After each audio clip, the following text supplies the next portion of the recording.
Nah, jadi temanya betul sekali seperti kata Mark tadi ya, Mark ya. Temanya adalah mengapa remaja susah pede. Nah, sebelum itu tanya dulu deh. Di sini ada yang nggak pede memang atau pede semua nih? Boleh dikasih emoticon aja lah. Siapa yang selalu pede? Ada nggak yang selalu pede? Gak. Rian selalu pede. Oke, jadi Rian selalu pede nih. Nggak pernah nggak pede, Rian. Oh, luar biasa nih. Berarti ada contoh satu. Yang lain.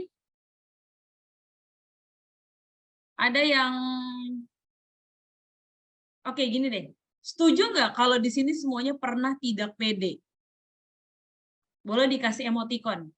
Noah setuju, Kevin setuju, Maureen setuju, Hoven setuju, Tristan setuju, Catherine setuju, Alicia setuju, Mark juga setuju. Oke, berarti semuanya setuju ya. Setuju kalau memang kita semua tuh pernah yang namanya tidak pede. Benar banget. Saya pun juga pernah nggak pede, bahkan sering gitu. Maksudnya sesekali kadang-kadang muncul, kadang-kadang pede, kadang-kadang enggak. Nah, pertanyaannya adalah kenapa ini sampai muncul gitu? Kenapa harus remaja gitu? Kenapa harus usia remaja? Usia remaja itu usia berapa sih? Usia remaja itu teman-teman usia 11 sampai 21 tahun. Jadi 21 tahun itu sebenarnya masih remaja. Cuma ada fasenya, ada remaja awal, remaja tengah, dan remaja akhir. Remaja akhir tuh biasanya usia 18 sampai 21 tahun. Nah, remaja tengah tuh biasanya 15 sampai 17 tahun. Remaja awal itu 11 sampai 14 tahun. Jadi kira-kira seperti itu. Jadi teman-teman semua nih usia remaja. Remaja kayaknya kebanyakan remaja tengah dan remaja awal ya. Biasanya kalau remaja akhir tuh sudah masuk pemuda, tapi sebenarnya mereka juga masih remaja. Nah, jadi kenapa sih pertanyaan ini muncul gitu? Mengapa remaja susah pede? Nanti kita akan sama-sama cari tahu bersama. Tapi sebelumnya, apa sih percaya diri itu? Apa sih percaya diri itu? Nah, ini dia teman-teman. Percaya diri itu adalah ketika seseorang, ketika teman-teman mempercayai nilai diri. Maksudnya tahu nih, nilai diri saya tuh berapa? Maksudnya kayak gimana? Maksudnya seperti ini. Dia tahu seberapa berharga dirinya. Kalau dia percaya diri, maka akan semakin tinggi nilai dirinya. Misalnya, kalau skala 1 sampai 10, orang yang percaya diri, dia akan punya penilaian diri itu 8 sampai 10. Itu sudah paling tinggi. Orang yang nggak percaya diri itu biasanya 1, 2, atau bahkan 0. Nah, jadi percaya diri itu adalah mempercayai penilaian diri. Kemudian, memiliki pendapat atau opini sendiri. Jadi dia punya pendapat gitu, dia punya pendapat sendiri, oh saya tahu ini yang saya mau. Oh menurut saya ini, itu percaya diri. Lalu mempercayai suara hati sendiri. Jadi misalnya kata hati bilang, oke saya mau makan ini, hal sederhana seperti itu. Oh saya mau pakai baju ini ke gereja. Oh saya mau pakai sepatu ini. Jadi punya opini dan pendapat sendiri. Kemudian mempercayai suara hati sendiri, keinginan sendiri dia tahu. Terus mempercayai perasaan sendiri juga. Jadi dia tahu dia punya perasaan gitu. Kalau dia lagi sedih, dia sedih. Kalau dia lagi senang, dia senang. Jadi dia mempercayai perasaan dirinya. Nah, ini adalah percaya diri, teman-teman. Jadi secara sederhana dapat diartikan percaya diri itu adalah satu keyakinan akan kemampuan atau kelebihan diri sendiri. Jadi dia tahu nih dia unik, dia berpotensi, dapat dimaksimalkan dan pokoknya dia percaya dengan apa yang dia pikirkan, apa yang ada di sekitarnya. Nah, lalu kenapa percaya diri ini perlu dikembangkan sebenarnya sejak kecil ya, sejak usia anak-anak, tapi itu lebih dimatangkan lagi tuh di usia sekarang nih, di usia teman-teman usia remaja. Nah, mari kita lihat ya. Lihat ini. Masa mencari jati diri. Ada yang bisa jelasin nggak kira-kira mencari jati diri ini seperti apa ya? Ada yang bisa menjelaskan? Sebelum saya jelaskan yang di bawah ini, kira-kira mencari jati diri itu maksudnya apa ya? Ada yang mau? Alicia, ada kasih yes apa ini? Ada yang mau kasih tahu masa mencari jati diri itu apa sih? Jati diri itu apa? Ada yang bisa memberikan jawaban?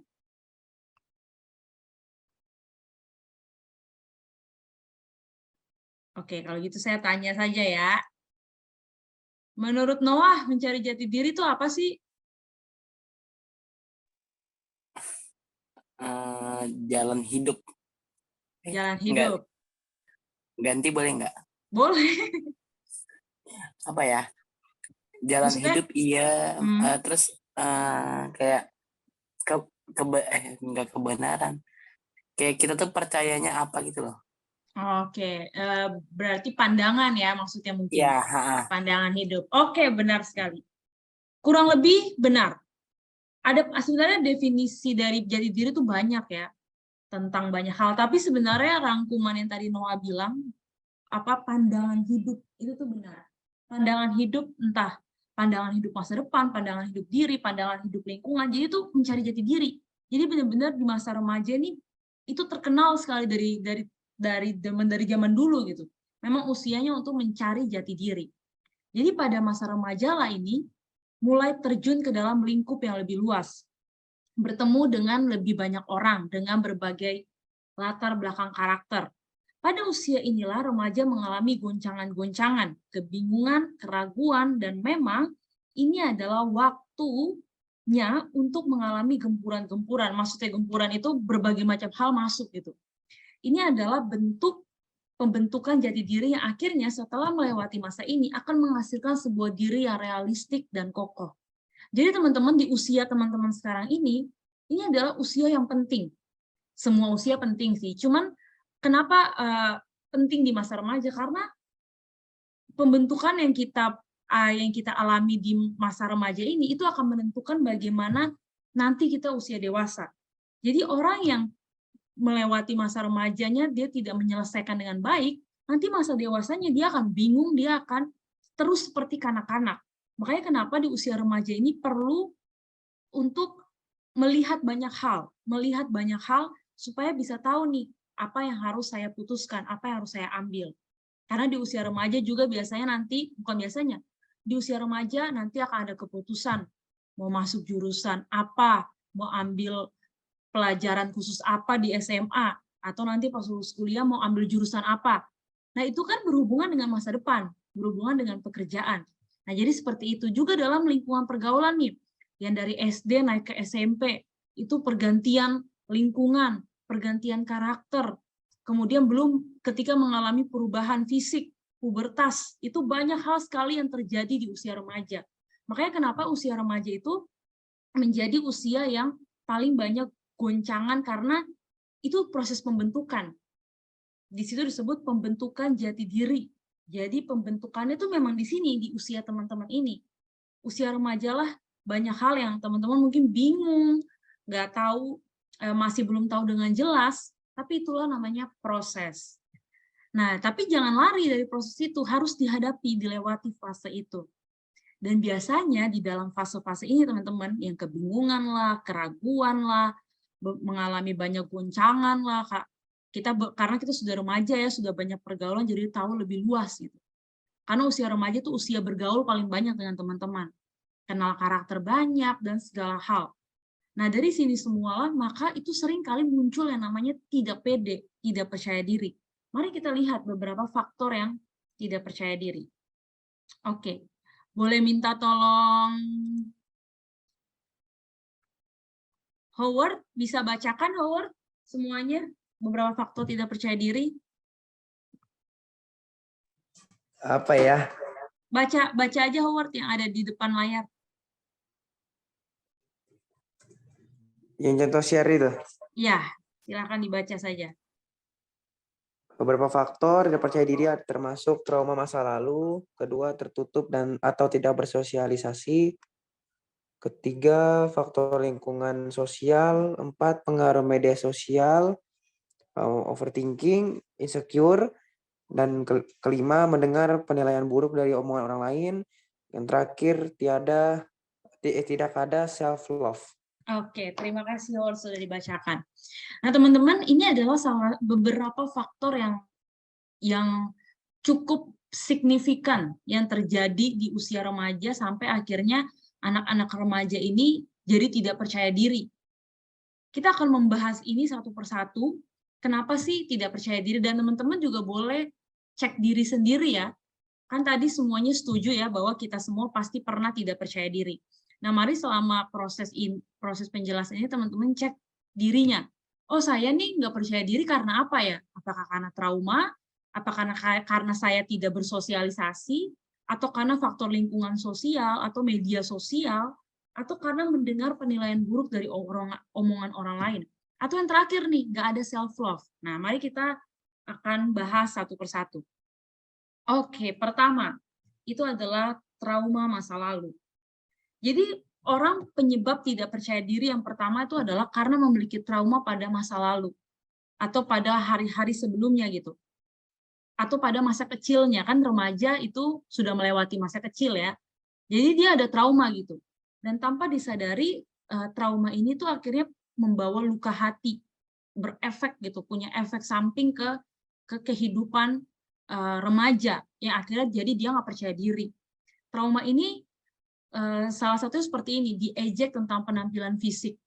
Misalnya waktu kecil lingkungannya suka ngejek fisik, entah fisiknya terlalu gemuk, terlalu kurus, kulitnya warna terlalu sawo matang atau terlalu putih, atau rambutnya keriting, lurus, rambutnya botak atau apapun, pokoknya diejek penampilan fisik. Jadi dia dulu tuh pernah diejek penampilan fisik. Terus diejek mengenai suku, agama, ras, atau keluarganya. Misalnya ada suku-suku tertentu, kamu nih orang ini, kamu orang itu, lalu diejek, diejek sukunya. Lalu agama, kadang agama juga. Siapa di sini yang sekolah negeri? Ada yang sekolah negeri di sini, boleh kasih emoticon? Atau swasta semua di sini? Oke, ada yang negeri ya, ada banyak yang negeri. Nah, teman-teman biasanya, mungkin kalau udah SMA, mungkin nggak terlalu ya, tapi biasanya tuh di usia-usia SD atau SMP, kalau di sekolah negeri, itu agama tuh menjadi bulian. Saya ingat banget, dulu saya sih SD, SMP swasta ya, SMA baru negeri. Tapi saya punya teman-teman, itu yang SD-nya negeri, itu sering sekali kekristenan tuh diejek lah. Pokoknya agama, karena mayoritas kan Islam kan. Jadi sering mengalami pembulian di agama. Lalu ras juga. Dia dari latar belakang keluarga mana, itu juga sering menjadi efek kenapa ada trauma akhirnya. Akhirnya ada luka batin. Jadi dia merasa tidak percaya diri dengan dia punya fisik, dia merasa nggak percaya diri dengan dia punya suku, dia merasa nggak percaya diri dengan bahkan dengan agamanya, atau pernah mengalami kekerasan fisik. Jadi pernah entah dipukul atau mengalami trauma-trauma yang secara fisik gitu. Akhirnya dia nggak percaya diri. Akhirnya dia minder. Akhirnya dia tidak bisa menunjukkan dirinya dengan apa adanya karena ada faktor-faktor ini. Nah, lalu gimana sih teman-teman? Ini tidak perlu jawab ya teman-teman, tidak perlu jawab iya atau enggak, tidak perlu kasih emoticon juga. Teman-teman yang paling tahu. Kira-kira teman-teman pernah nggak ngalamin ini?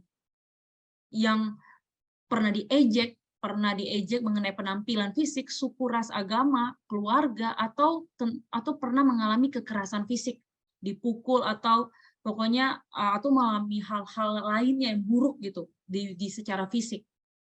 Nah, ini mungkin akan menjadi salah satu alasan teman-teman punya rasa tidak percaya diri, merasa diri tidak berharga, punya trauma masa lalu. Nah, yang menjadi pertanyaannya adalah, nggak mungkin dong kalau kita akan terus hidup di dalam di dalam persoalan ini gitu. Akan terus stres, akan terus berpikir macam-macam tentang karena kita diejek, karena kita dibully. Bagaimana? Bagaimana caranya supaya kita bisa pulih dari trauma? Trauma yang berdasarkan tadi yang sudah saya bilang. Gimana sih caranya?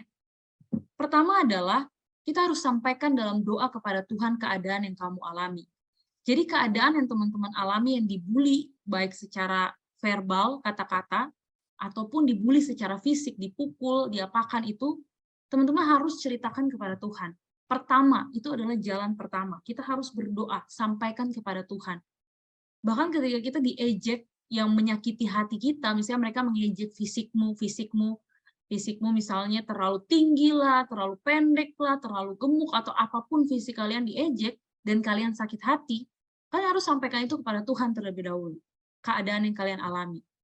Tapi yang kedua, setelah sampaikan ke Tuhan, jangan dipendam sendiri juga kalau tidak mampu.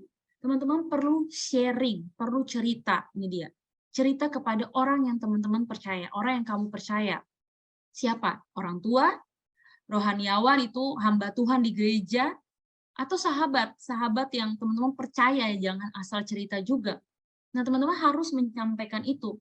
Karena kalau dipendam sendiri, itu nanti jadinya kepahitan ya. Kepahitan tuh artinya jadinya dipendam terus dalam hati, akhirnya suatu saat itu bisa meledak kalau tidak disalurkan, tidak disampaikan. Dan yang terakhir tuh kita harus belajar mengampuni si pembuli. Jadi siapapun yang bully teman-teman itu harus belajar untuk mengampuni, harus belajar untuk mengampuni dia, orang itu. Dan disampaikan dalam doa nih, sampaikan apa aja sih? Selain sampaikan cerita tentang Tuhan, ngomong ke Tuhan seperti kepada teman gitu. Tuhan, aku dibully, aku dikatakan pendek, aku dikatakan terlalu kurus, aku diejek Tuhan sama mereka. Sampaikan itu kepada Tuhan. Lalu sampaikan juga, doakan juga si pembuli. Kadang-kadang orang yang suka membuli itu dia punya gambar diri yang tidak baik juga. Dia juga punya trauma, akhirnya dia menutupi trauma itu dengan dia membuli orang lain. Jadi kita harus juga mengampuni dengan mendoakan si pembuli itu. Misalnya teman-teman diejek, dihina, doakan orang yang menghina teman-teman. Karena firman Tuhan juga bilang, doakanlah mereka yang menganiaya kamu gitu. Nah, inilah yang harus kita lakukan supaya kita mau pulih. Kalau teman-teman mau pulih dari trauma, teman-teman harus melakukan ini. Berdoa kepada Tuhan, ceritakan kepada orang yang teman-teman percaya, dan mengampuni atau mendoakan si pembuli itu. Nah, ini boleh minta satu orang bacakan, siapapun ada yang sukarela mau baca ayat firman Tuhan ini. Silakan, siapapun boleh baca.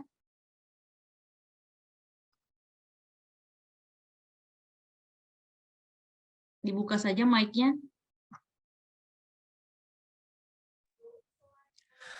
Aku telah menjadi celah bagi mereka. Melihat aku, mereka menggelengkan kepalanya. Tolonglah aku ya Tuhan, Allahku, selamatkanlah aku sesuai dengan kasih setiamu. Biarlah mereka mengutuk, Engkau akan memberkati. Biarlah lawan-lawanku mendapatkan malu. Tetapi hamba-Mu ini kiranya bersuka cita. Amin. Thank you, Vin. Nah, ini firman Tuhan dari Raja Daud ya. Raja Daud ketika dia dibully, ketika dia diejek sama musuh-musuhnya, yang dia lakukan ini, dia berdoa. Dia bilang, aku telah menjadi celah bagi mereka. Ketika mereka melihat aku, mereka menggelengkan kepala. Menggelengkan kepala itu artinya apa? Menganggap remeh. Daud dianggap remeh. Terus Daud akhirnya berteriak. Dia berteriak kepada Tuhan, dan dia bilang, Tuhan selamatkanlah aku sesuai dengan kasih setiamu. Lalu Daud bilang, biarlah mereka mengutuk, Engkau akan memberkati. Biarlah lawan-lawanku mendapat malu, tetapi hamba-Mu ini kiranya bersuka cita. Nah, inilah yang harus kita lakukan, teman-teman. Ketika teman-teman dibully, ketika teman-teman diejek, ketika teman-teman punya mengalami kekerasan-kekerasan, teman-teman harus melihat bahwa jangan merasa diri jadi korban gitu. Memang itu korban, tapi jangan hidup di dalam hal itu. Kita harus melihat bahwa saya punya Tuhan. Jadi sampaikan kepada Tuhan. Daud malah bilang, biar mereka mengutuk. Jadi biarlah mereka mengutuk aku, tapi Tuhan akan memberkati. Jadi biarlah lawan-lawanku mendapat malu, tetapi aku akan bersuka cita. Jadi sampaikan dalam doa itu menjadi tahap awal pemulihan dari trauma. Sampaikan kepada Tuhan. Satu-satunya pribadi yang tahu kehidupan teman-teman dengan detail itu adalah Tuhan. Tuhan yang paling tahu semuanya. Jadi ketika alasannya adalah, alasan tidak pede itu adalah karena trauma, maka harus serahkan kepada Tuhan, ceritakan kepada orang yang teman-teman percaya, entah itu keluarga, orang tua, atau para hamba Tuhan, atau sahabat terdekat, supaya bisa tersalurkan, dan doakan si pembuli itu. Nah, inilah yang harus kita perhatikan. Lalu berikutnya, alasan berikutnya orang tidak pede atau remaja tidak pede itu adalah terlalu tertutup, tidak bersosialisasi. Jadi orang yang tidak bersosialisasi itu juga bisa membuat seseorang tuh menjadi tidak pede. Boleh minta satu orang membacakannya? Grace, boleh tolong baca?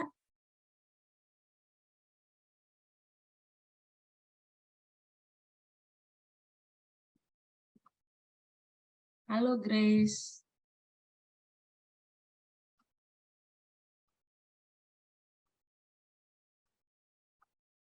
Apakah ada Grace?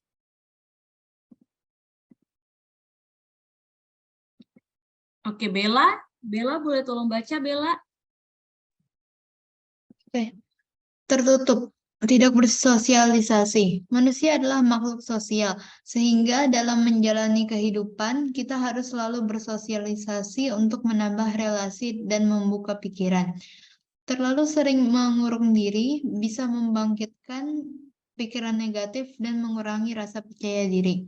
Cobalah keluar rumah, mulai bersosial dengan orang lain, maka kamu akan mendapatkan makna kehidupan dan mulailah untuk percaya diri. Terima kasih, Bel.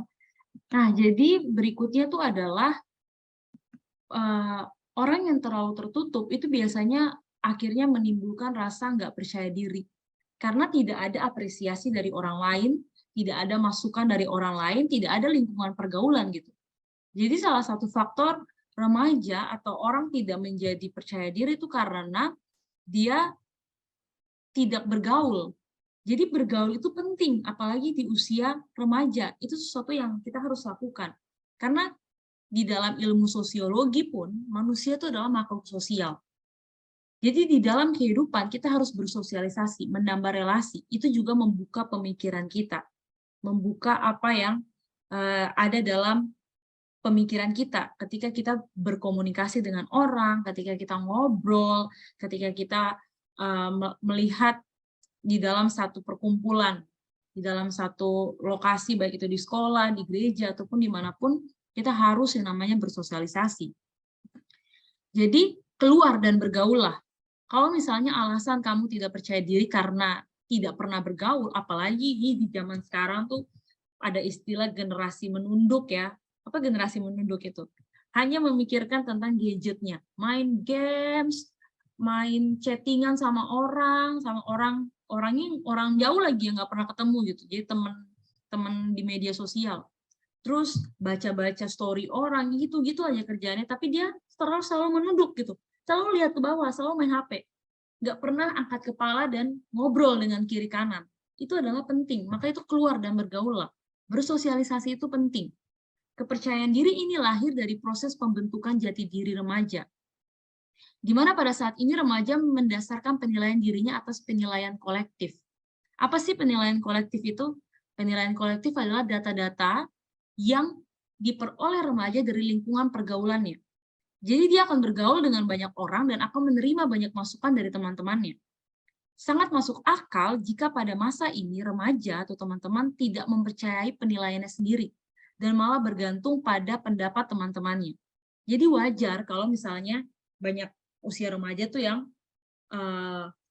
mendengar pendapat orang tentang kita, itu tuh wajar gitu. Itu tuh memang bagian dari bergaul.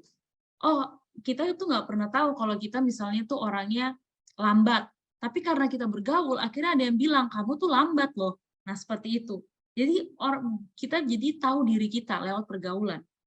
Ini bukanlah hal yang buruk, tapi sebaliknya, ini adalah bagian dari proses yang alamiah dan sesuai dengan perkembangan remaja. Jadi kalau teman-teman di dalam pergaulan nih, di dalam pergaulan teman-teman menemukan orang bilang sesuatu tentang teman-teman, misalnya, ih kamu kok cerewet sih, atau ih kok kamu kok selalu telat sih, ih kok kamu ini, kok kamu itu gitu.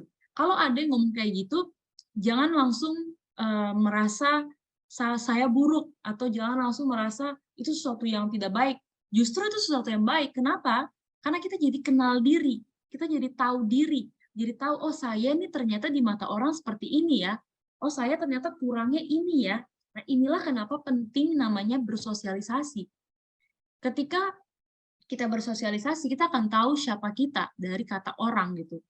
Dan dari situlah kita bisa untuk berkembang. Oh oke, teman saya bilang saya buruknya ini, jadi saya harus berubah. Oh oke, saya punya kemampuan ini ternyata yang saya nggak pernah sadar selama ini. Teman saya yang ngomong, ih kamu tuh jago loh dalam bicara, ih kamu tuh jago loh kalau pimpin kelompok. Akhirnya kita bisa mengembangkan talenta atau sesuatu yang lebih dari diri kita. Karena faktor lingkungan. Makanya itu bersosialisasi itu penting.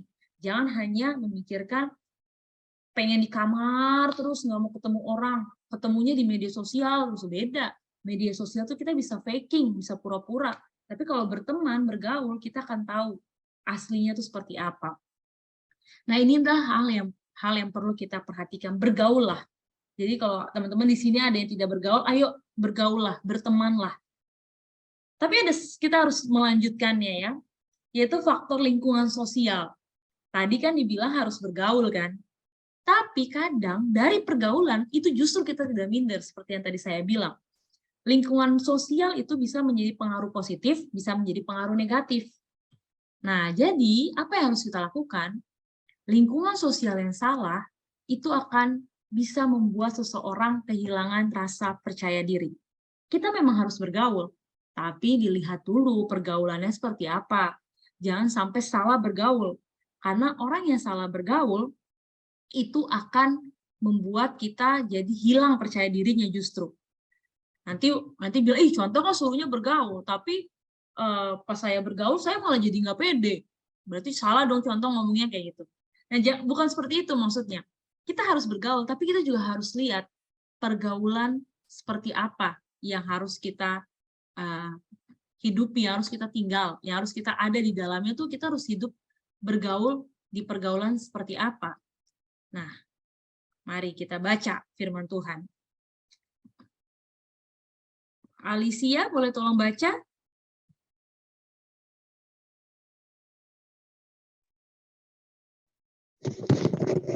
Iya, contoh. Faktor lingkungan sosial. Lingkungan sosial yang salah bisa membuat seseorang kehilangan rasa tidak percaya diri. 1 Korintus 15 ayat 33, janganlah kamu sesat, pergaulan yang buruk merusak kebiasaan yang baik. Ya, ini firman Tuhan yang mengatakan ya. Firman Tuhan bilang, jangan kamu sesat. Pergaulan yang buruk itu merusak kebiasaan yang baik. Jadi kalau teman-teman di dalam pergaulan, teman-teman harus lihat juga, kalau pergaulannya tidak sehat, jangan terus hidup di dalam pergaulan seperti itu gitu. Jangan sampai sesat. Kalau pergaulan itu buruk, berarti teman-teman harus pergi. Karena apa? Karena itu bisa merusak kebiasaan baik yang sudah teman-teman dapatkan dari orang tua, yang sudah teman-teman dapatkan dari gereja, dari firman Tuhan, tapi karena ingin bergaul, tapi salah gaul, itu juga salah, itu juga tidak baik ya. Kita harus bijaksana di dalam bergaul. Ingat, teman-teman semua perlu ingat ayat ini ya, 1 Korintus 15 ayat 33. Janganlah kamu sesat, pergaulan yang buruk merusak kebiasaan baik. Ini harus menjadi ayat emas di dalam kehidupan sejak usia remaja ini.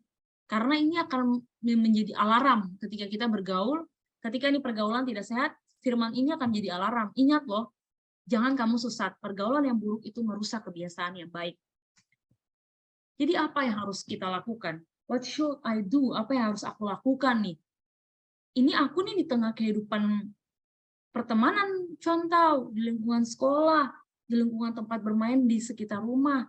Banyak pilihan, aku harus kayak gimana? Aku harus pilih pergaulannya seperti apa? Apa yang harus aku lakukan? Kita perlu bertanya itu kepada Tuhan pertama-tama.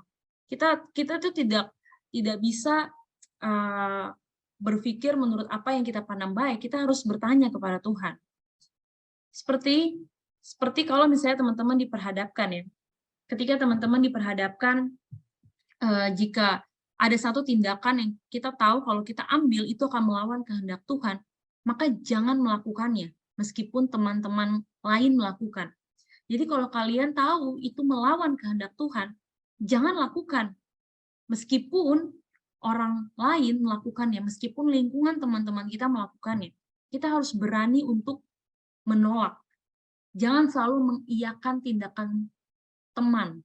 Jangan selalu mengiyakan supaya aku gaul, supaya aku keren, iya aja deh.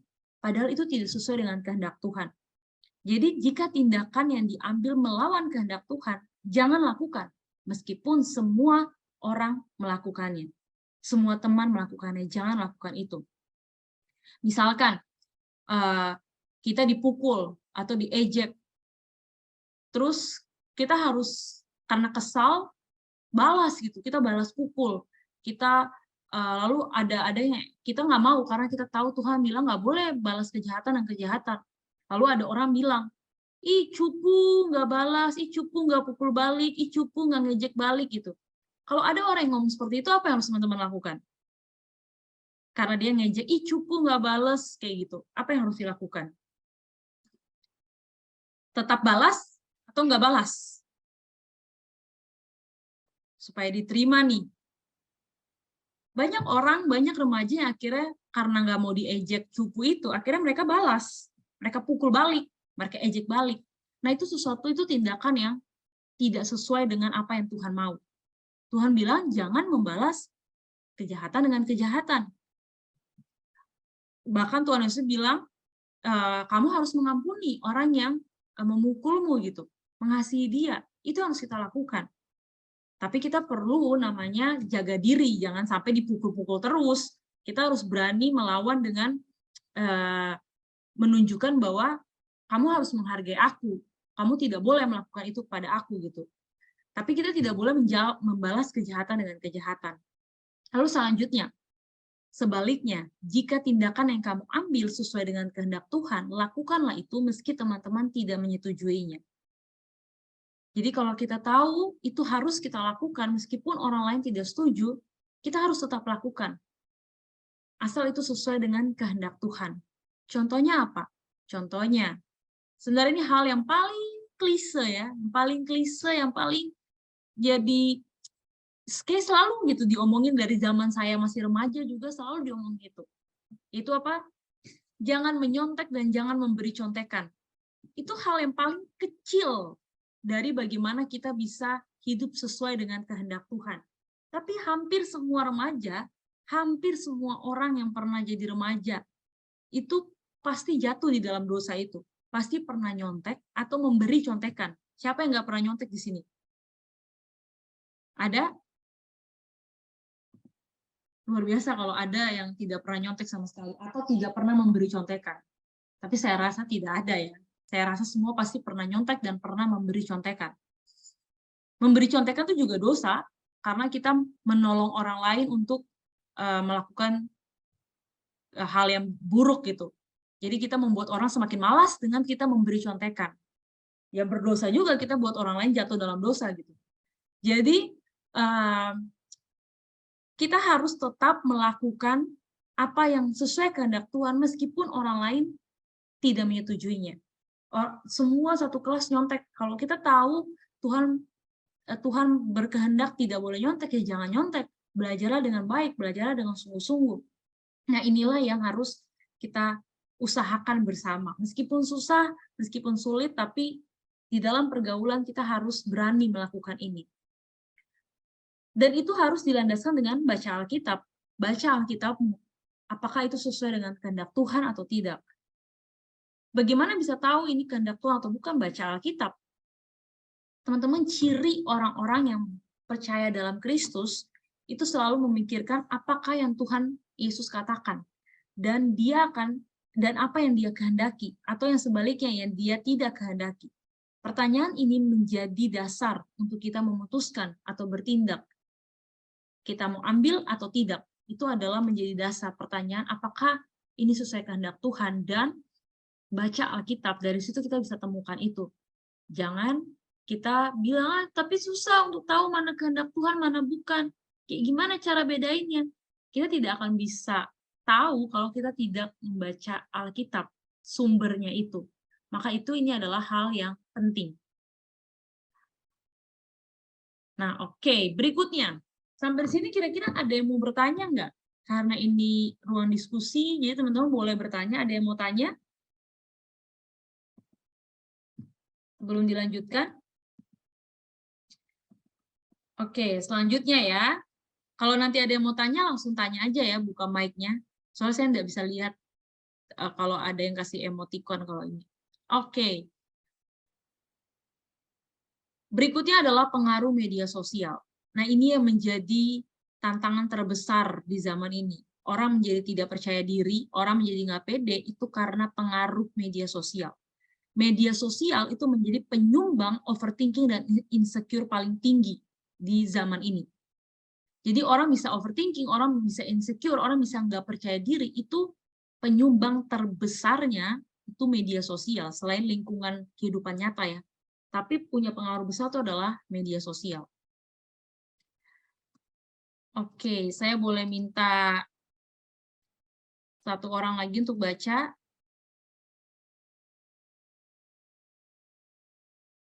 Catherine, boleh baca Catherine?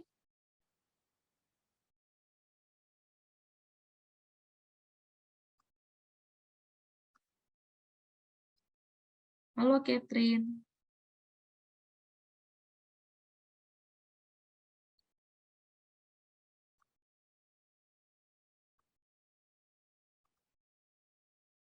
Apakah ada?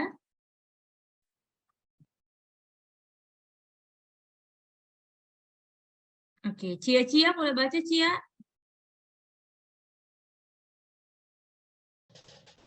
Pengaruh media sosial, overthinking, insecure. Penggunaan medsos membuat kita membandingkan kehidupan dengan kehidupan orang lain yang sering dianggap sempurna. Hal ini membuat overthinking yang menyebabkan rasa insecure dan kurangnya rasa percaya diri itu muncul. Ya, thank you.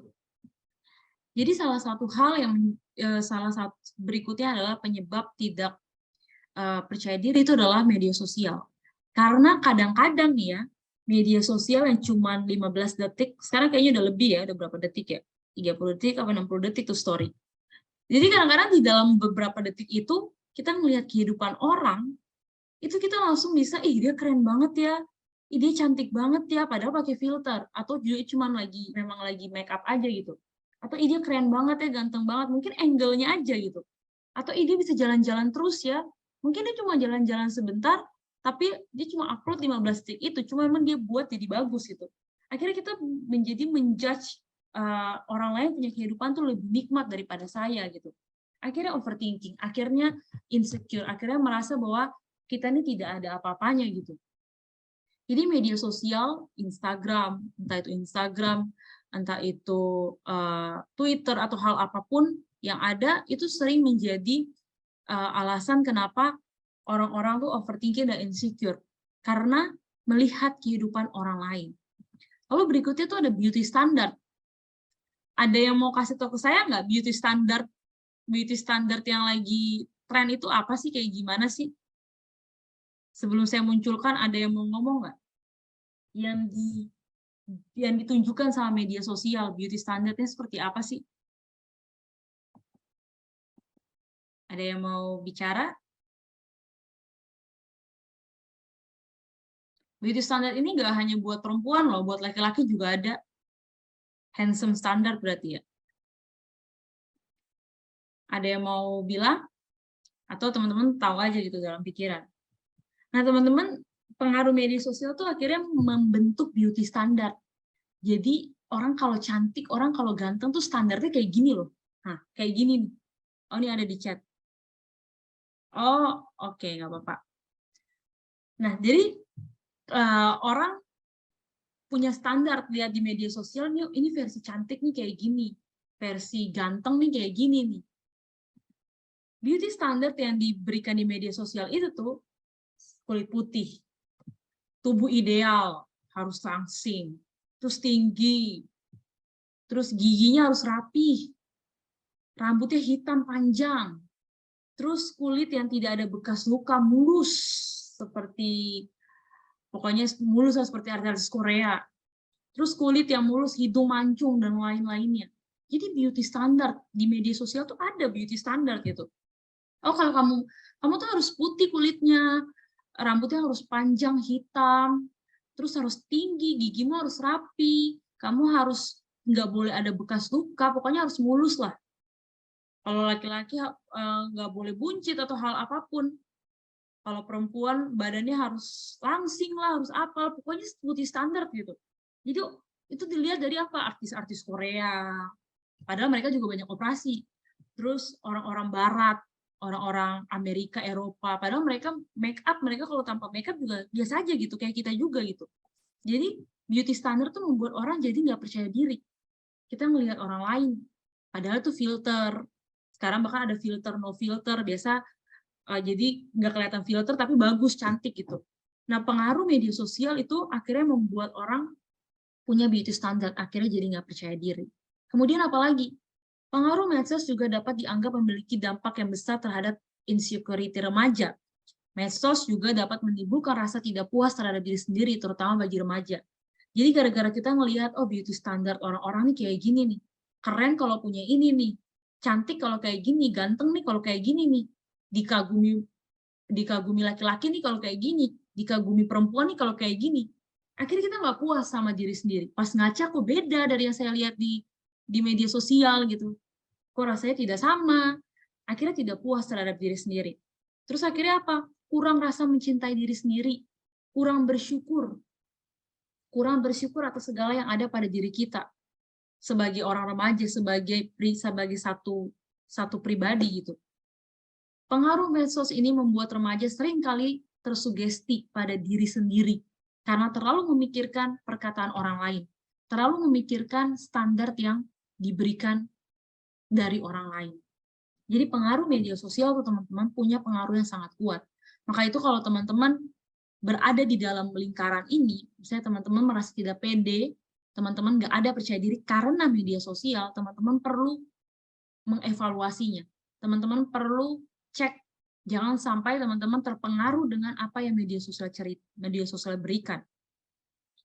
Jangan sampai teman-teman terpengaruh dengan apa yang teman-teman lihat, beauty standard atau apapun itu.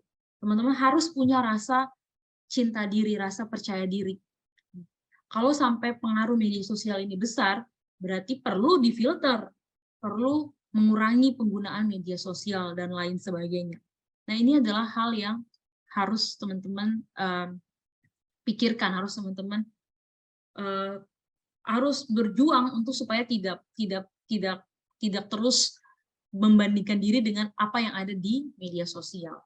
Nah, selanjutnya, jangan mendengar hal negatif atau mendengar penilaian buruk dari orang lain. Nah, boleh satu orang baca lagi? Siapa ya? Siapa yang mau baca?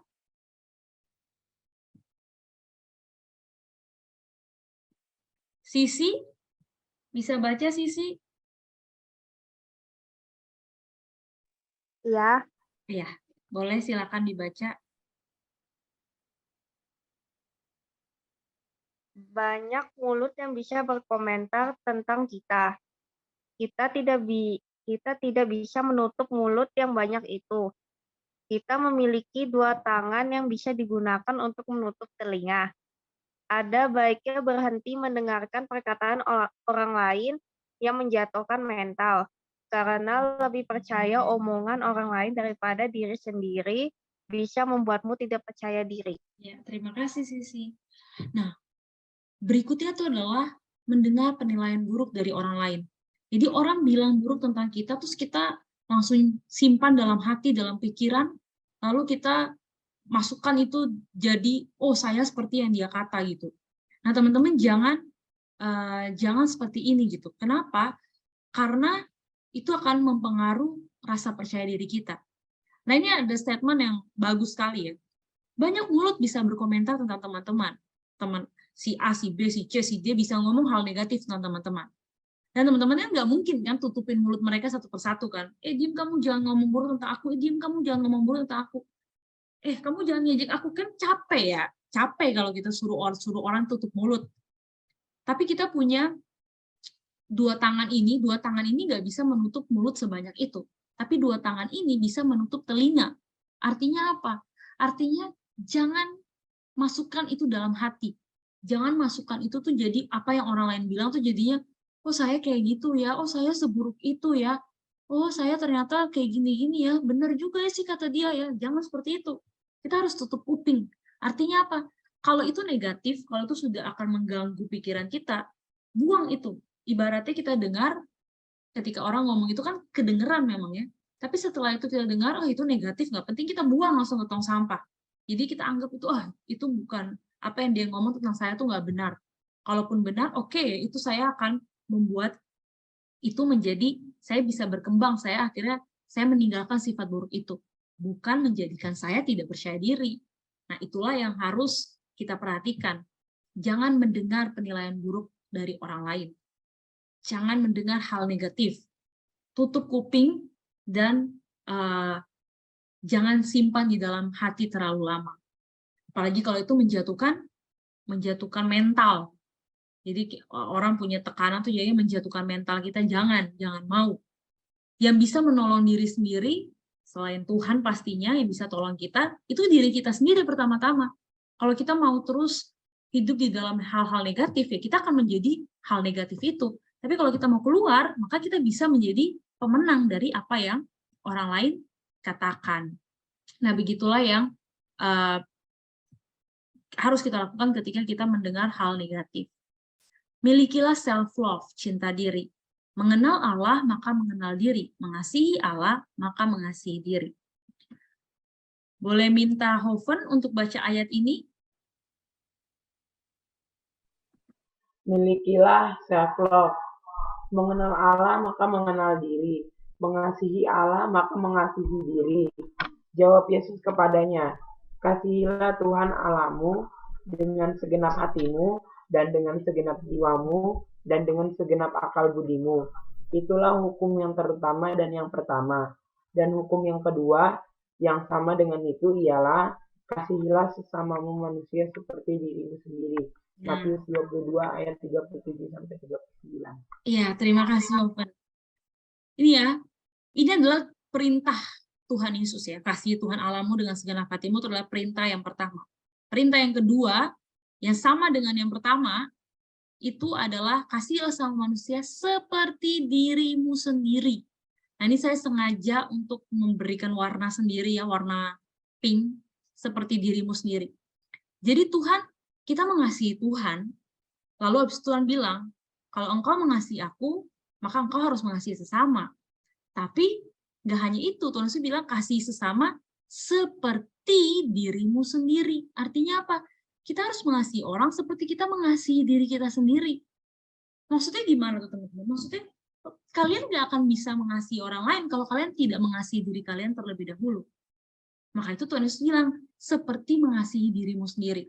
Kenapa orang susah untuk mengasihi orang lain? Karena dia nggak mengasihi dirinya sendiri, bisa jadi. Karena dia tidak melihat dirinya berharga. Maka itu ketika kita mengenal Allah, kita jadi mengenal diri kan. Mengenal Allah, mengenal diri. Jadi tahu diri gitu. Oh, karena aku mengasihi Tuhan, karena aku mengenal Tuhan, maka aku mengenal diriku, aku tahu siapa aku. Ketika aku tahu siapa aku, ketika aku mengasihi Allah, maka itu aku bisa mengasihi diriku sendiri. Nah, maka itulah karena aku bisa mengasihi diriku sendiri, aku mampu untuk mengasihi orang lain. Jadi teman-teman, kita harus mulai dari self-love, mengasihi diri sendiri. Mengasihi diri kita sendiri. Yaitu apa? Menerima diri. Kalau Tuhan sudah kasih saya dengan hidung seperti ini, misalnya hidungnya pesek, hidungnya nggak mancung, atau misalnya rambutnya keriting, rambutnya warnanya coklat misalnya, atau badan saya tinggi, beda dengan teman-teman yang lain, atau misalnya saya terlalu kurus, terimalah itu, asal terimalah itu dengan sukacita. Terimalah itu dengan hati yang, oh Tuhan mengasihi saya. Maka itu saya harus mengasihi diri saya sendiri. Standar orang lain tidak ada hubungannya dengan apa yang ada dalam diri saya. Nah, mari kita lihat apa sih yang Alkitab katakan tentang kamu. Apa yang Alkitab katakan tuh lebih penting. Apa yang Alkitab katakan tentang kamu tuh lebih penting daripada yang orang lain katakan. Nah, ini akan ada 3 ayat, saya mau minta 3 orang untuk baca ini. Oke. Yang belum baca, siapa ya? Kita lihat. Maureen bisa baca Yeremia 1 ayat 5? Sebelum aku membentuk engkau dalam rahim ibumu, aku telah mengenal engkau, dan sebelum engkau keluar dari kandungan, aku telah menguduskan engkau. Yeremia 1 ayat 5. Terima kasih. Firman Tuhan bilang, bahkan sebelum mama kalian mengandung kalian, Tuhan tuh sudah tahu kalian. Tuhan sudah mengenal kalian. Sebelum kalian lahir, Tuhan tuh sudah menguduskan kalian. Tuhan sudah memilih kalian untuk menjadi anaknya, menjadi umatnya. Jadi betapa berharganya teman-teman semua itu. Ini firman Tuhan yang bilang, bukan saya, bukan orang tua teman-teman yang bilang, tapi firman Tuhan. Bahkan sebelum teman-teman ada di dalam perut orang tua, itu Tuhan sudah tahu. Tuhan sudah mengenal kalian. Maka itulah yang lebih penting daripada apa kata orang. Selanjutnya, Mazmur 139. Boleh, siapa yang mau baca? Tristan, boleh baca Tristan? Bisa contoh. Iya. Sebab engkaulah yang membentuk buah pinggangku, menenun aku dalam kandungan ibuku. Aku bersyukur kepadamu oleh karena kejadianku dahsyat dan ajaib. Ajaib apa yang kau buat dan jiwaku benar-benar menyadarinya. Terima Mazmur kasih. Ya. Mazmur 139 ayat 13 sampai 14. Terima kasih Tristan. Nah, di dalam Mazmur Tuhan mengatakan, Tuhan bilang, pemazmur tuh bilang, engkaulah yaitu Tuhan yang membentuk buah pinggangku. Artinya apa? Yang menenun di dalam kandungan, yang membentuk kita dengan tangannya, yaitu Tuhan yang membentuknya, menenun dalam kandungan ibu. Jadi pemazmur ini mengatakan, aku bersyukur kepadamu oleh karena perbuatanku, oleh karena kejadianku dahsyat dan ajaib. Ajaib apa yang kau buat dan jiwaku benar-benar menyadarinya.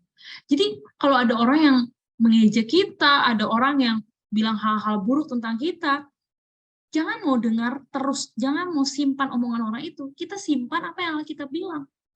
Orang engkau itu berharga, engkau itu sesuatu yang dahsyat.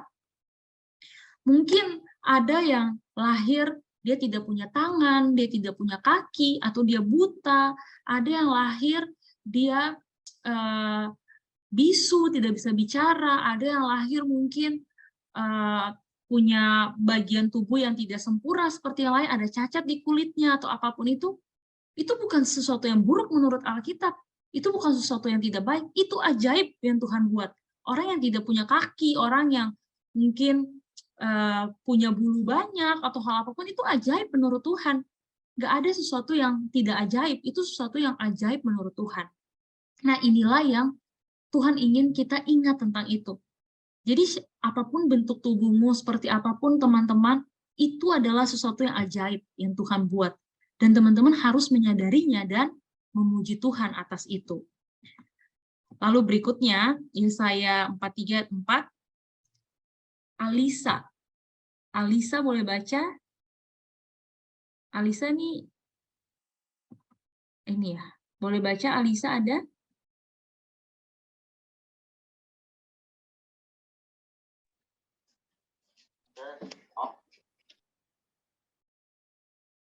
Silakan dibaca. Atau ada yang mau baca? Yang belum baca boleh yang Yesaya ini. Yang mana? Yang Yesaya 43 ayat 4. Oleh karena engkau berharga di mataku dan mulia, dan aku ini mengasihi engkau, maka aku memberikan manusia sebagai gantimu, dan bangsa-bangsa sebagai ganti nyawamu. Terima kasih. Berikutnya adalah Tuhan bilang engkau tuh berharga di mataku, mulia, dan aku ini mengasihi engkau, maka aku memberikan manusia sebagai gantimu dan bangsa-bangsa sebagai ganti nyawamu. Jadi kalau ada orang bilang kamu jelek, kamu nggak bagus, kamu nggak punya talenta dan macam-macam, nggak usah terlalu dengar kata-kata mereka. Kita harus mendengar kata Tuhan. Tuhan bilang engkau tuh berharga di mata. Kita berharga di mata pencipta kita. Kita berharga di mata Tuhan. Jadi inilah yang harus teman-teman ingat ya. Ketika hal-hal negatif datang, ketika perkataan-perkataan orang lain datang, ketika kita melihat di media sosial, kalau semua orang kayaknya hidupnya bahagia, semua orang kok cantik, semua orang kok ganteng, semua orang kok bisa ini, bisa itu, kok aku enggak. Kita jangan melihat orang lain. Kita harus melihat diri kita, bahwa Tuhanlah yang membentuk aku. Tuhan punya rencana bagi masa depanku. Dan Tuhan bilang, aku ini berharga di mata Tuhan. Kalau aku berharga di mata penciptaku, kenapa aku harus mendengar apa kata ciptaan lain gitu?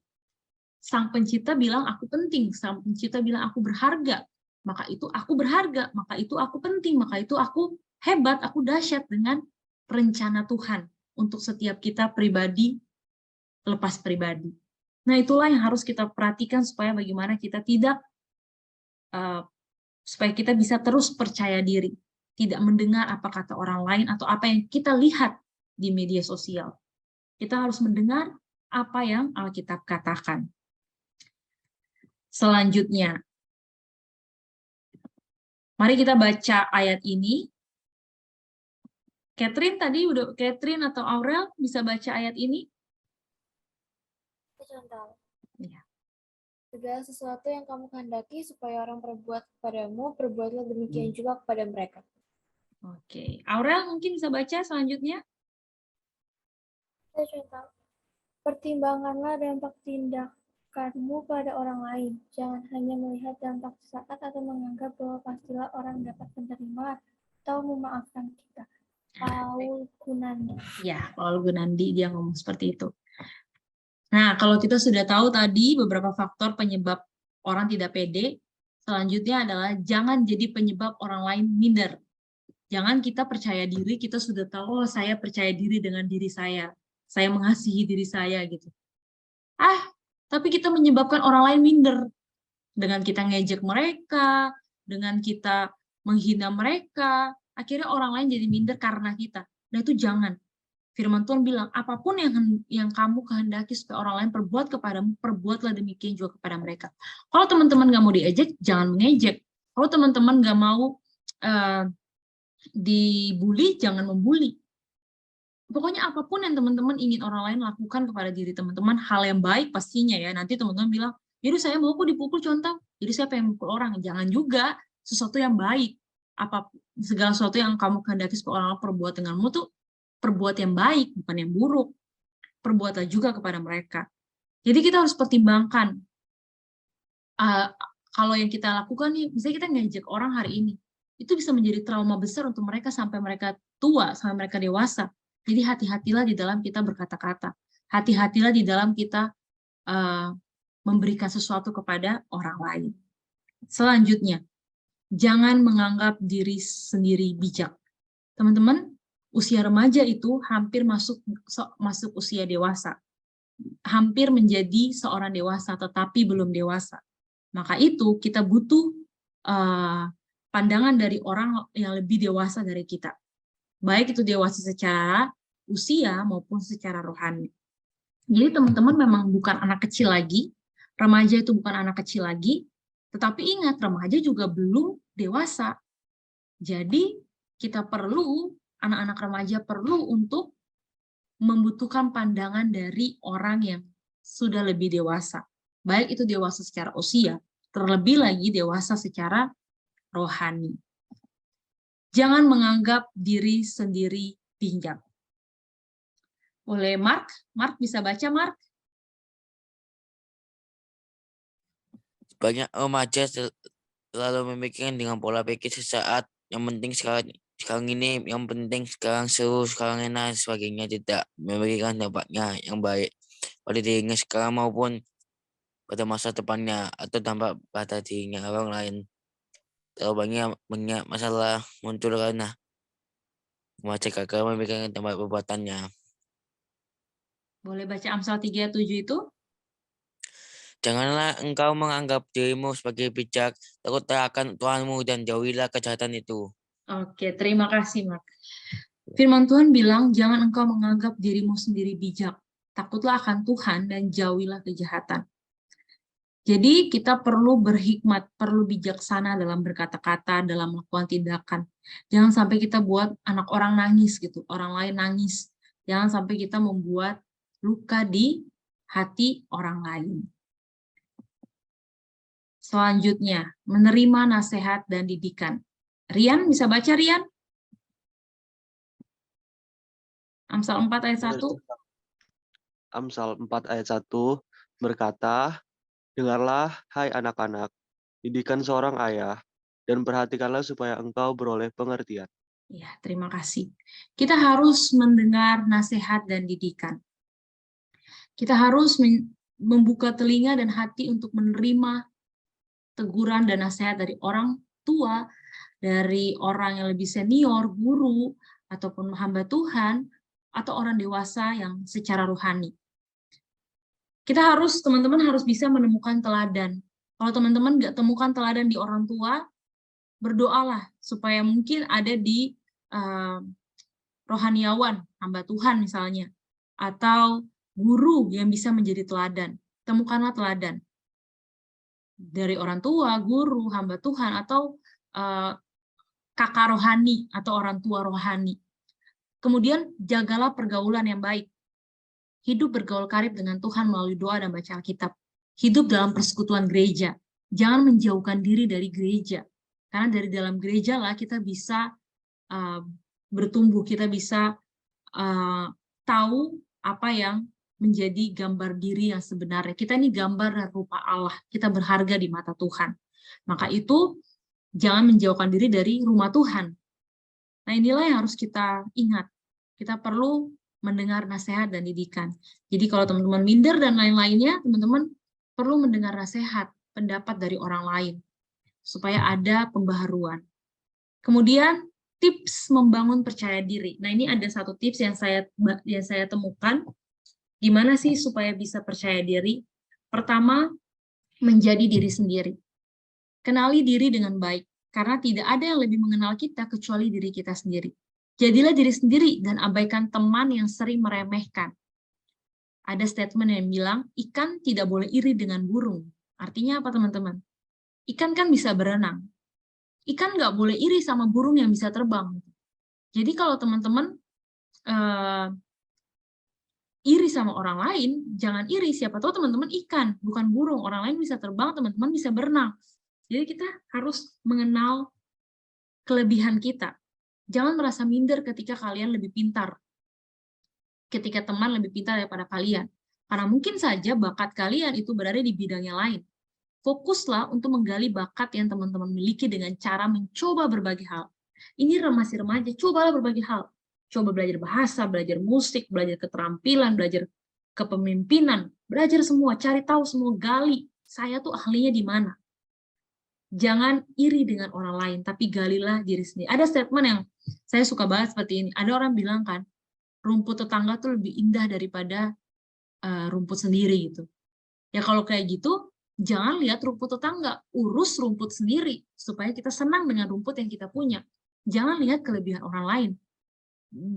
Buatlah diri sendiri nih lebih temukan kelebihan dalam diri sendiri dan kembangkanlah itu dan bersukacitalah dengan itu gitu. Kemudian kembangkan diri. Kalau misalnya kita tahu kita punya kelemahan nih, misalnya di matematika, ya belajarlah untuk lewat berbagai sumber untuk bisa belajar matematika dengan berbagai macam cara. Kalau kita merasa kita tidak mampu di bidang ini, cobalah gali. Kalau memang bisa dikembangkan, kembangkan. Apabila merasa masih kurang, jangan menyerah, coba lagi sampai berhasil. Dan yang terakhir adalah mencari teman yang membuat kita nyaman. Bangun relasi dengan teman yang membuat diri kalian nyaman dan merasa dihargai. Jangan bergaul dengan orang yang suka ngejek. Kalau orang itu suka ngejek, menjauhlah. Bergaul dengan orang yang saling membangun, memberi masukan yang baik, menegur tapi untuk maksud baik. Dengan begitu, rasa percaya diri pun akan terbangun. Nah, ini adalah hal-hal yang bisa dipelajari ya, bisa kita belajar bersama tentang bagaimana sih supaya kita bisa pede, bagaimana supaya kita bisa tidak minder. Oke, nah sampai di sini kira-kira ada yang mau bertanya atau ada yang mau sharing?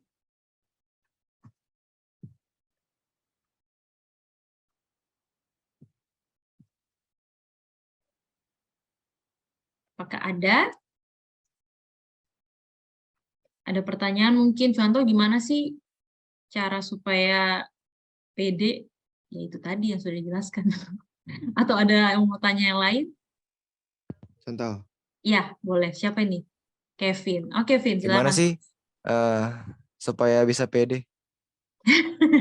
Loh, gimana sih? Maksudnya gimana nih? Dalam maksud, oke, maksudmu gimana supaya tidak bisa supaya bisa pede dalam hal apa nih kira-kira?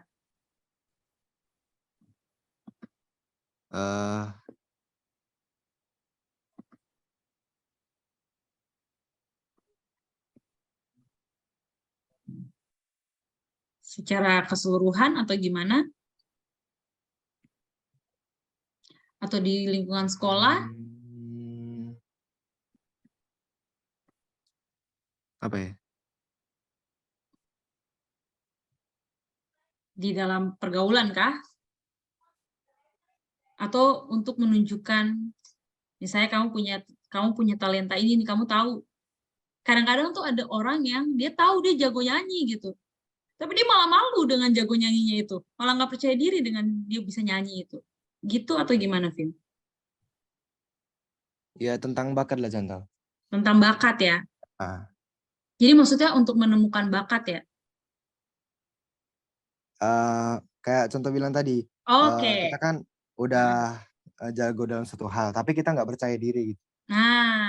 Nah itu tuh oke, thank you Vin. Oke. Nah itu sering banget terjadi anak-anak remaja, anak muda, dan bahkan juga mungkin orang dewasa ya. Gimana sih caranya supaya kita bisa percaya diri dengan apa yang kita punya? Kalau saya ya teman-teman, kalau saya melihat belajar, karena saya juga seperti itu gitu. Dulu tuh saya orang yang saya merasa bahwa saya tuh nggak jago bicara di depan. Tapi sekarang kan saya bicara mulu ya di depan ya. Jadi dulu saya berpikir, kayaknya saya nggak bagus deh. Sampai akhirnya ada orang yang bilang, ih kamu tuh bagus loh kalau misalnya bicara di depan. Kamu tuh bagus kalau bisa, ini bukan sombong ya, tapi ini menurut kata orang gitu. Kata orang, kamu tuh bagus loh untuk memberi, kamu tuh cocok menjadi pendengar yang baik. Kamu tuh cocok menjadi kalau kasih nasihat kayak gitu. Nah kalau ada orang kayak gitu, kita jangan, kadang-kadang nih orang minder tuh karena ada benih kesombongan gitu. Ini ada di setiap kita ini ada benih kesombongan teman-teman. Jadi kadang-kadang kalau kita dipuji kayak, iya ya, iya ya kayaknya aku kayak gitu deh. Kita mengiyakan sebenarnya dalam hati tuh kita mengiyakan. Cuma di sisi lain kita nggak mau sombong gitu kayak, nggak mau malu malu. Nah itu sombong tuh ada dua tipe teman-teman. Sombong pertama itu adalah dia tunjukkan, benar-benar pamer, itu sombong yang kelihatan. Tapi ada sombong kedua tuh adalah dalam diam gitu. Jadi kayak dia tahu dia bisa, tapi dia nggak mau gitu. Dia pengen sampai orang suruh dulu baru dia bilang, baru dia bisa gitu. Supaya kelihatan kalau gue ini dibutuhkan, aku ini dibutuhkan. Nah itu juga sombong. Dia tahu dia bisa, tapi dia nggak mau melakukan. Jadi sombong tuh ada dua ya. Sombong yang benar-benar pamer, tapi ada sombong yang dia tahu dia bisa, tapi dia tunggu orang lain ngomong dulu baru dia tunjukkan itu.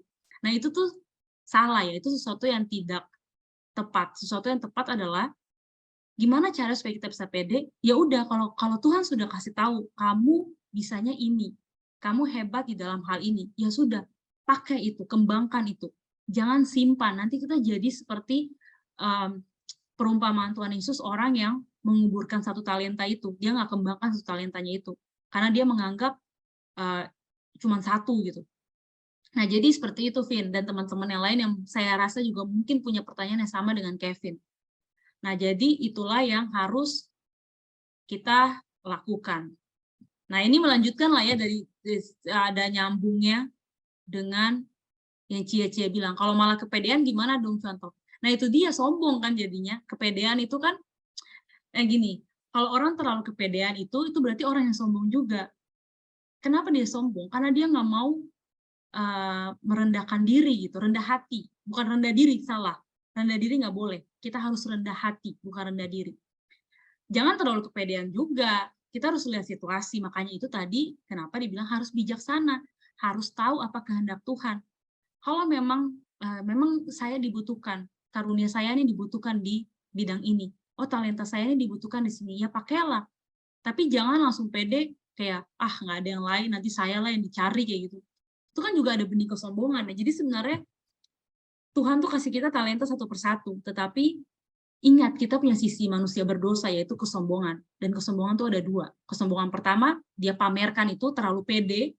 Bukan terlalu pede ya. Pede itu bagus, kepedean itu kan negatif ya. Kepedean tuh artinya merasa aku aja, orang lain gak usah. Nah kayak gitu. Itu jangan, itu sombong yang pamer, sombong yang terlihat. Tapi ada sombong kedua, yaitu dia tidak mau menunjukkan karakter talentanya. Dia pendam aja itu, dia pendam terus. Jadi dia nggak berkembang gitu dan nggak jadi berkat. Kita kan hidup harus jadi berkat. Jadi kalau teman-teman punya talenta yang sudah teman-teman tahu, kembangkan itu, tunjukkan itu. Tapi jangan untuk maksud pamer, jangan. Tapi untuk menjadi berkat, untuk bisa dipakai di pelayanan, untuk bisa menjadi saluran berkat untuk orang lain. Oke, gimana Vin? Apakah sudah jelas atau gimana? Jelas. Oke, jadi ini bukan hanya buat Kevin ya, karena pasti yang lain juga punya pemikiran yang sama. Oke, ada pertanyaan berikutnya. Contoh bagaimana cara menghilangkan insecure. Insecure, kan ada film tuh. Gimana cara supaya menghilangkan insecure dengan bersyukur? Film apa tuh? Film apa lagi yang si itu kok aku tiba-tiba lupa ya? Kayaknya aku pernah pakai ilustrasi khotbah. Imperfect, ya imperfect. Gimana supaya tidak insecure? Kita harus bersyukur, Mark. Jadi kita harus lihat kayak tadi, apa sih yang misalnya Mark punya kelebihan apa? Mark harus temukan itu. Kalau teman-teman kalau Mark sudah bersyukur, Ian, kalau teman-teman sudah temukan itu, teman-teman bisa melihat dari sisi itu. Iya nggak apa-apa, itu kelebihannya. Kalau memang itu kelebihannya bisa disyukuri, ya kamu harus bersyukur. Dengan orang gemuk kan bukan berarti jelek, bukan berarti nggak bagus. Gemuk bukan berarti nggak sehat. Nah, kita harus melihat sisi bersyukur. Oh, saya gemuk, kan bukan berarti saya jelek. Memang saya punya tubuh seperti ini. Ya udah, bersyukurlah untuk hal itu. Banyak orang yang mungkin tidak susah untuk gemuk gitu. Tapi kalau saya dikasih gemuk, ya udah bersyukur. Tapi kalau tidak sehat, maka saya harus jaga kesehatan. Saya harus gimana caranya jaga makan supaya saya tidak sakit karena saya gemuk, kayak gitu misalnya. Sering dibilang gembrot. Nah udah, kalau kayak gitu, kamu harus kayak tadi yang dibilang ya, tutup kuping. Tutup kuping itu maksudnya, orang lain itu menghina. Kalau orang mengasihi, pasti dia akan bilang, Mark, kayaknya kamu perlu ini deh, perlu kurangin makan ini atau ini supaya kamu nggak sakit. Nah, itu orang yang mengasihi. Tapi orang yang tidak mengasihi itu dia akan menghina. Nah, itu sesuatu yang bisa menyakitkan. Nah, kalau orang yang punya tujuan menghina, ya udah nggak usah kita berteman dengan dia. Maksudnya jaga jarak. Jangan sampai kata-kata dia tuh akhirnya membuat kita jadi tertekan. Jadi gimana supaya cara insecure itu kita harus melihat kelebihan yang Tuhan percayakan kepada kita. Pasti ada. Harus temukan itu dengan cara gali gitu, dengan cara temukan itu lewat beraktivitas, lewat sesuatu yang dikerjakan, pasti itu akan ditemukan. Pasti akan ada, kita bisa percaya diri, insecure. Jadi untuk menghilangkan insecure, kita harus bersyukur. Kita harus memandang kepada Tuhan, kayak tadi firman Tuhan yang saya sharekan itu. Melihat Tuhan bilang, aku berharga. Tuhan mengasihi aku bukan karena fisik aku, tapi karena aku diciptakan oleh Tuhan. Begitu. Melanjutkan dulu ya, Mark, terus cara menghilangkan perasaan emosional sedih. Maksudnya emosional sedih dalam apa nih, Mark? Karena diejek itu kah? Oh, karena apa?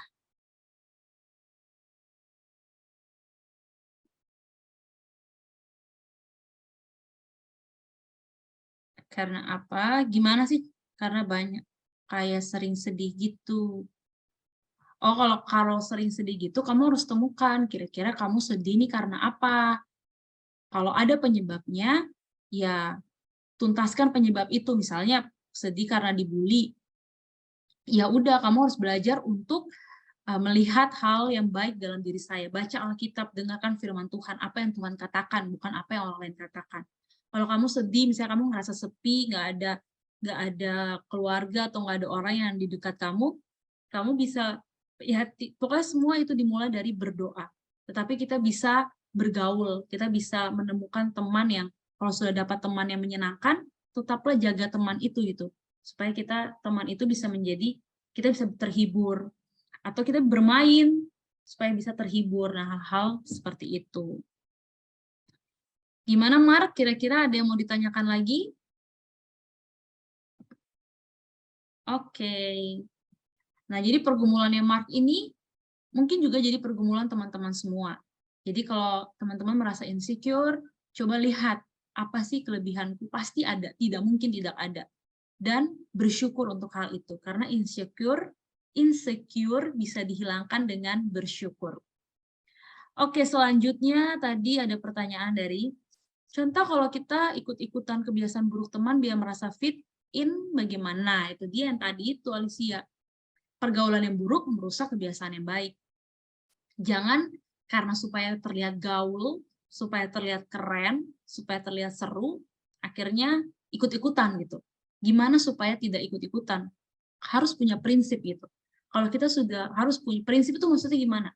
Kalau menurut saya, menurut firman Tuhan ini benar, saya harus lakukan. Nggak apa-apa kok kalau misalnya dibilang nggak gaul tuh nggak apa-apa, asal saya tetap hidup benar. Oke, saya sharing sedikit ya. Dulu waktu saya remaja, saya kan di Jakarta ya. Jakarta itu juga keras pergaulannya. Pergaulannya itu cukup keras gitu. Jadi waktu SMP, SD malah dari SD sampai SMP tuh teman-teman saya tuh karena orang kaya, terus orang kota Jakarta lah. Jadi mereka tuh kalau hangout tuh nonton gitu. Iya, Jakarta keras. Mereka tuh nonton ke bioskop gitu. Sedangkan saya itu dulu papa mama saya tuh bukan orang kaya gitu. Jadi buat apa namanya? Buat memang dulu masih murah sih ya, bioskop itu 15.000, 10.000. Tapi itu pun udah bisa gitu. Nggak ada karena memang uangnya tuh sudah dikasih uang jajan segini segitu. Jadi nggak bisa untuk nonton gitu. Waktu itu saya sempat minder, sempat insecure, sempat ngerasa ih teman-teman gaul dulu tuh SD, SMP karena Jakarta banyak mall kan. Itu gaulnya ke mall, ya sama sih sampai sekarang juga ke mall, makan lagi gitu. Kan pakai duit orang tua kan. Sedangkan orang tua saya tuh bukan orang kaya gitu. Tapi saya pengen gaul gitu. Lalu gimana dong? Kalau saya bisa aja memberontak kepada orang tua gitu supaya fit in kan, supaya bisa fit in dengan circle ini, dengan teman-teman ini. Saya mau ini aja deh, saya mau apa namanya, mau pokoknya nangis-nangis ke orang tua, nggak mau tahu, pokoknya dapat duit kayak gitu. Kan itu sesuatu yang tidak baik kan di hadapan Tuhan. Jadi apa yang saya lakukan? Akhirnya saya mencoba untuk ya udah menerima gitu, meskipun berat. Pertama saya bilang saya nggak bisa, maaf ya teman-teman, saya nggak bisa. Mungkin waktu itu saya juga malu untuk ngomong saya nggak bisa karena nggak punya uang gitu. Itu kan juga hal yang malu ya di anak-anak remaja ya. Tapi ya saya bilang daripada saya melawan orang tua, mendingan saya bilang ke teman-teman saya nggak bisa ikut.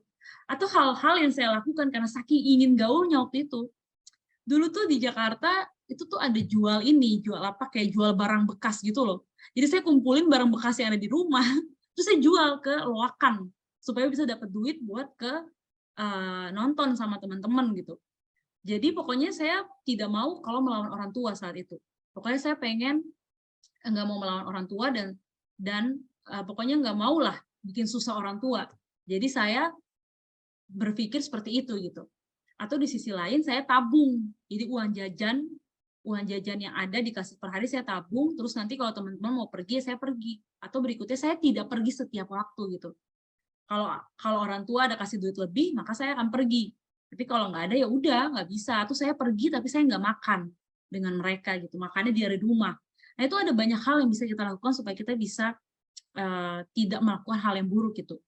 Jadi jangan kalau itu perbuatan buruk yang membuat kita melawan orang tua lah, membuat kita jadi apa namanya jadi pokoknya yang penting aku gaul gitu. Jadi aku supaya bisa fit in pokoknya aku harus kelihatan keren. Nah jangan, kita harus punya prinsip, itu bahasanya. Kita harus punya prinsip.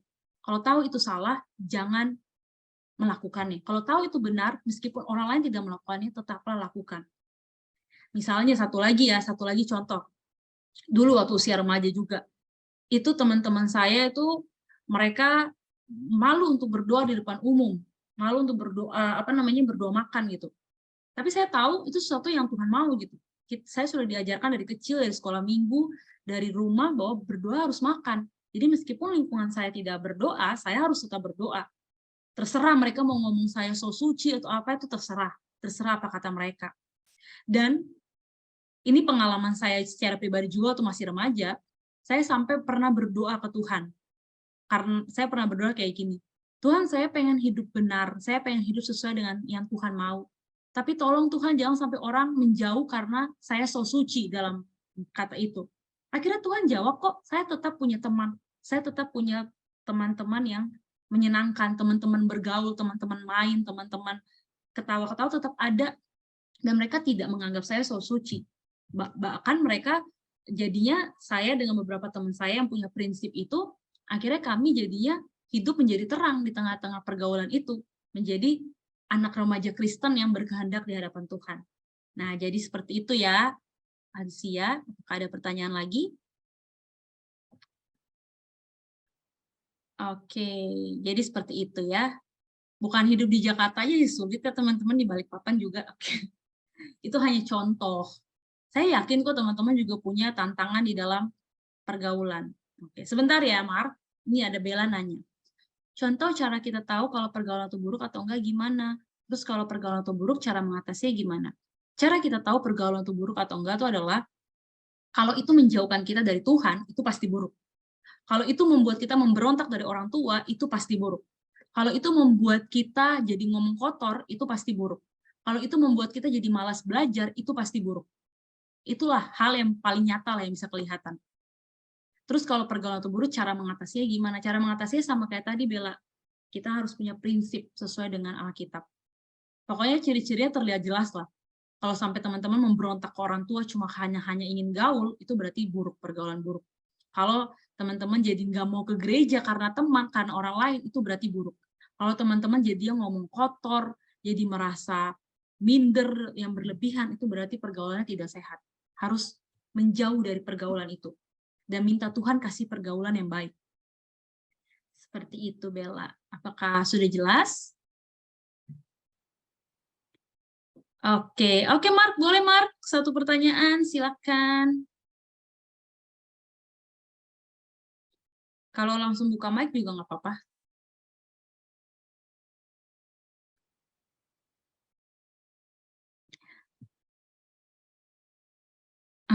Sasimo itu apa ya, maaf?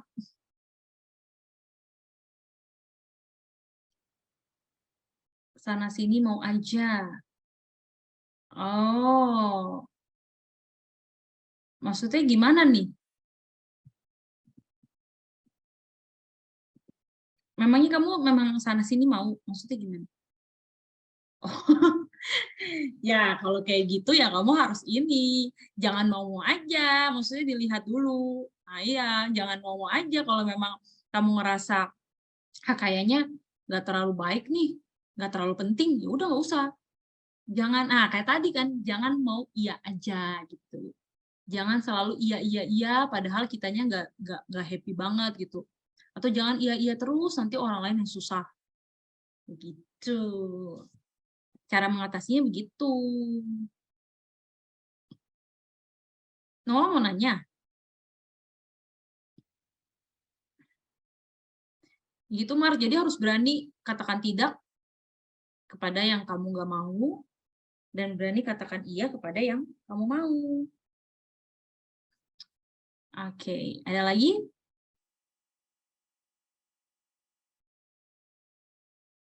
Orang yang...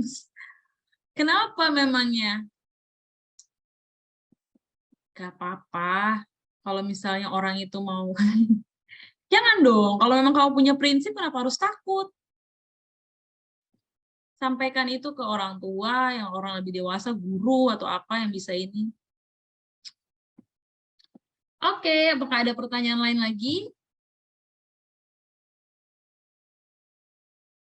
Oke, Rian. Bagaimana caranya supaya dapat menghilangkan stigma negatif di mana kita udah berpikir bahwa orang A sudah memikirkan kita secara rendah, tapi aslinya belum tentu pasti, gitu contoh. Oh, jadi misalnya Noah bilang Rian aneh, terus jadi Rian berpikir Noah selalu ngatain kamu aneh, kayak gitu.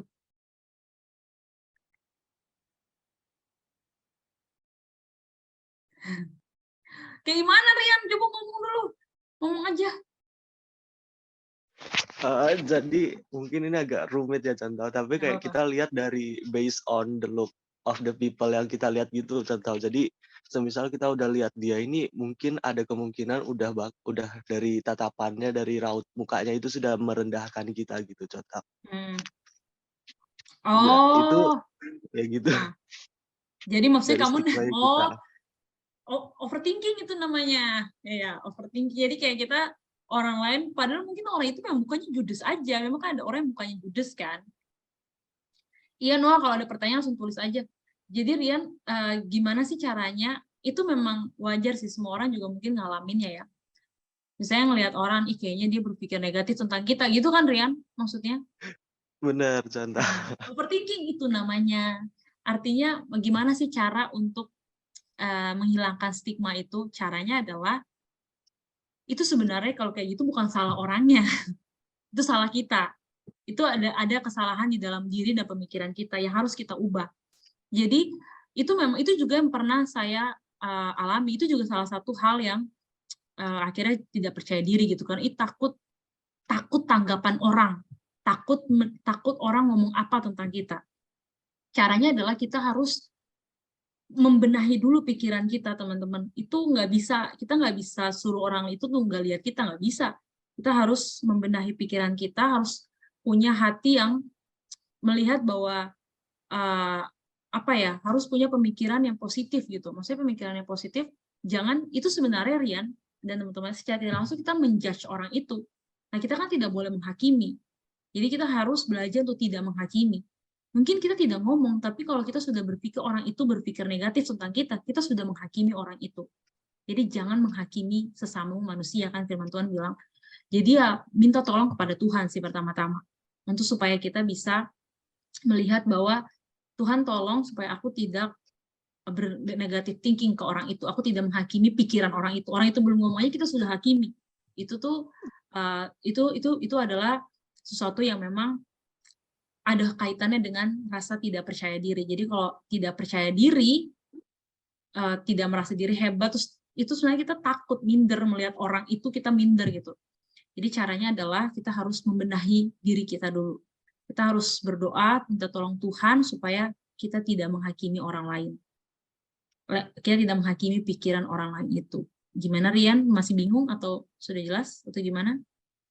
Oke, contoh bisa dipahami. Oke, nanti kalau nggak ada jelas kita lanjutkan di tempat lain ya. Oke Noah, apa Noah? Oh sama pertanyaannya. Oh, maksudnya sama? Atau kamu mau nanya pertanyaan lain? Gimana? Oke. Sudah? Oke. Ya, jika masih ada pertanyaan-pertanyaan lainnya, bisa ditanyakan setelah ini ya. Oke, bisa ditanyakan setelah ini, dan semoga teman-teman yang jelas pertama-tama tuh harus melihat bahwa Tuhan mengasihi teman-teman. Jadi jangan terlalu terkungkung dengan pikiran, karena kadang-kadang pikiran kita yang salah gitu. Tapi kalau untuk menghadapi orang-orang yang seperti itu, kita harus belajar melihat bagaimana Tuhan melihat saya terlebih dahulu. Jangan bagaimana orang lain melihat saya. Oke, jika sudah, mari kita bersatu dalam doa. Tuhan, kami bersyukur karena kami boleh mendengarkan banyak hal, sharing banyak hal, cerita banyak hal tentang pergumulan dan juga apa yang dirasakan oleh anak-anak remajamu ini. Tuhan Yesus, hamba ingin berdoa untuk setiap anak-anak-Mu ini, biarlah mereka boleh benar-benar bertumbuh di dalam pengenalan yang baik akan Tuhan, mengasihi Tuhan, sehingga mereka boleh mengasihi diri mereka sendiri. Mereka boleh melihat diri mereka berharga, yang mereka tidak hidup dengan apa kata orang lain yang negatif tentang mereka, tetapi lebih daripada itu, apa kata Tuhan tentang mereka. Dan Tuhan juga tolong supaya mereka juga bisa hidup benar di tengah-tengah lingkungan yang mungkin tidak benar. Mereka boleh hidup sesuai memiliki prinsip kehidupan yang benar di tengah-tengah orang-orang yang mungkin tidak memiliki kehidupan yang benar. Terima kasih Tuhan Yesus, kami bersyukur untuk persekutuan dan juga kelas pembinaan pada malam hari ini, biarlah semuanya itu hanya untuk hormat dan kemuliaan nama-Mu. Hanya dalam nama-Mu Tuhan Yesus kami berdoa dan bersyukur. Amin.